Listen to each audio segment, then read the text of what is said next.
Congrats po sa Bini. Naku, kinikilig ako, oo. Kasi iba yung feeling, tama si MJ, pag narinig mo yung Filipino lyrics na kinakanta doon sa Coachella. Sa isang world stage, kumbaga. Sunod-sunod na yan, international career para sa ating Bini. Congrats! History, o sabi nga nila, her story was made.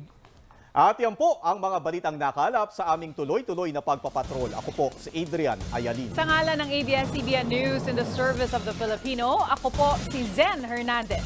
Andito kami, naglilingkod sa inyo saan man sa mundo. Susunod na po sa ABS-CBN News YouTube channel ang Tao Po.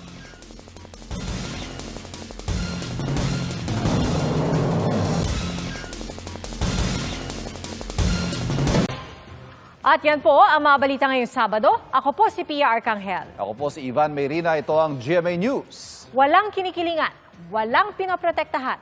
Noon at ngayon, serbisyong totoo. At dahil di natutulog ang balita, nakatutok kami 24 oras.